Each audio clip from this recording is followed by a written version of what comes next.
Assalomu alaykum mani qadrdon o'quvchilarim. Bugun siz bilan hayotimizda eng ko'p gapiriladigan, lekin eng kam tushuniladigan mavzu pul energiyasi va uni to'sib turuvchi ichki bloklar haqida gaplashsak, suhbatlashsak. Inshaalloh bugungi efirimizda hamma uchun foydali va manfaatli bo'ladi. Siz har qancha pulga ochilgan bo'lmang, bugungi suhbatimizdan so'ng sizni daromadingiz eng kamida 2x ga oshishi kutiladi. Bugun ana shunday manfaatli bilimlarni sizlarga bo'lishishga qaror qilib keldim. Ba'zilari pul yo'q, mening omadim yurmayapti, nasibam yo'q deydi. Qancha nechta bizneslarni boshlab ko'rdim, nechta joyga ishga so'rab bordim, 6 oydan beri ish so'rayman, menga ish berishmadi va hokazo. Ya'ni pulga, daromadga, kasbga oid noroziliklari bo'ladi. Lekin aslida pulni to'sayotgan narsa tashqarida bo'lmaydi. Mana shunga e'tibor bering. Pulni to'sayotgan narsa hech qachon tashqarida bo'lmagan. Sababi, banda o'zini o'zgartirmas ekan, biz uning holatini o'zgartirmaymiz. Aynan nasibam yo'q deydigan inson, demak uning ichida nimalar bor? Noroziliklar. Manda bo'lmaydi, manda o'xshamaydi degan e'tiqod, fikr bor bo'ladi. Ichimizda, bizning ong ostimizda yillar davomida yig'ilib kelgan pulga oid xafalik, pulga oid bloklar, e'tiqodlar, aybdorlik hissi yashirin holatda bo'ladi. Biz o'zimizda bor bo'lgan hamma narsani ham misol uchun analiz qilmaymiz. Misol uchun tanamizda xolesterin miqdori oshib ketsa yoki qonimiz qalinlashib qolsa, qachonki biz uni apparatlarga borib, tekshirib, tahlillar natijasida bilamiz, to'g'rimi? Aynan bu ham sizni daromadingiz oshmayotganligi ham sizni ong ostingizda bor bo'lgan yashirin bloklar, e'tiqodlar bilan bog'liq. Uni siz bilmasligingizning sababi, qachonki siz mutaxassis bilan suhbat jarayonida yoki ana shunday darslarni, ana shunday vebinarlarni eshitish jarayonida buni bilishingiz va butunlay xalos bo'lish orqali, takror aytaman, daromadingizni 2 hissaga ko'paytirishingiz mumkin. Bizning ong ostimizda yillar davomida yig'ilgan e'tiqodlar, bloklarning zamirida odatda aybdorlik hissi yashiringan bo'ladi. Misol uchun, siz ichki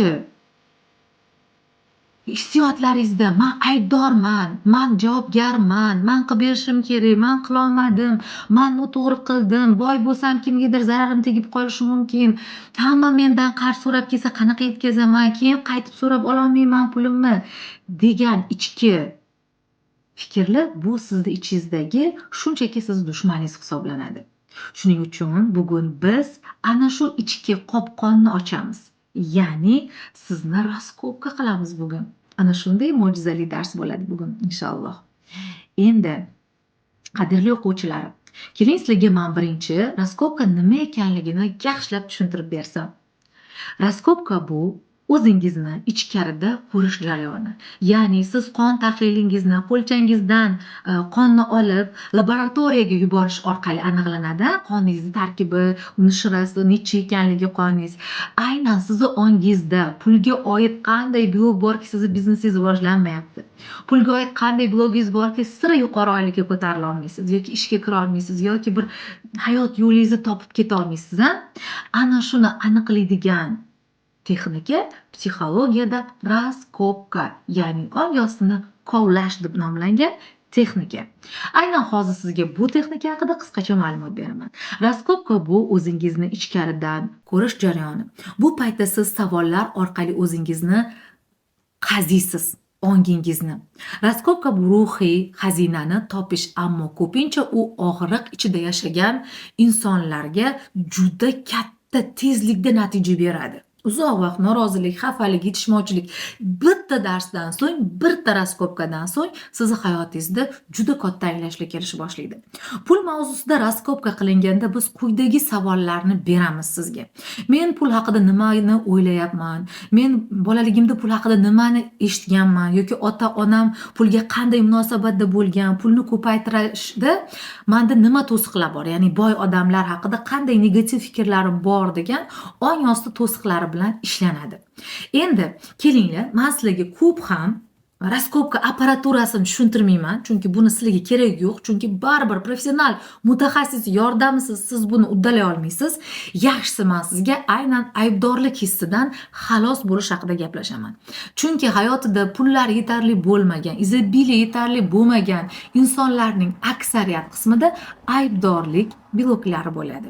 Aybdorlik hissi ko'pincha ayollar pul olganda ichida his qiladi. Erimni pulini men oldimda, endi buni tejab ishlatishim kerak, buni bekorga ishlatmaslik kerak. Bolalar nimadir so'rasa ham yo'q, tejab ishlatishimiz kerak deyishi mumkin.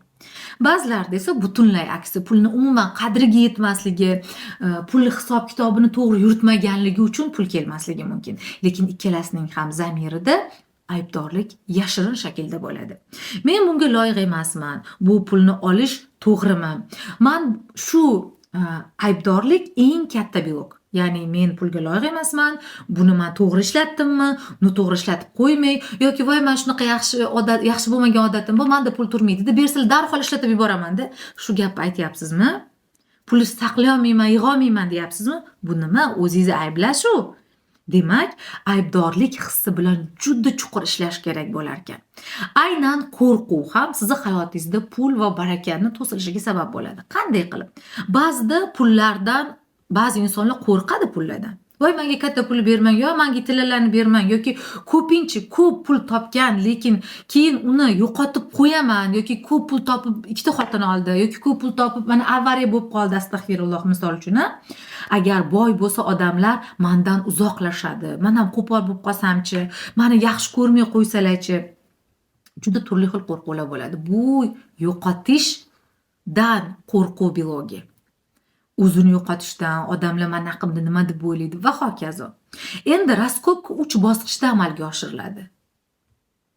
Bu 3 bosqichda amalga oshiriladi. Buni sizlarga xudo xolasa Telegramda bo'ladigan webinar darslarimda niyat qilyapmiz. Qizlar tez kunda webinarda sizlarga zo'r qilib tushuntirib beraman. Bu yerda hozir qizlarjonlar, menda juda katta bilim bor. Sizlarga raskopkani etab tushuntirib, ongingizni birin-ketin tozalash uchun, lekin bu birinchi dars bo'lgani uchun qolgan jarayonlarni men sizlarga keyingi darslarda tushuntiraman. Hozir esa men sizlarga ajoyib tarzda bir raskopka beraman.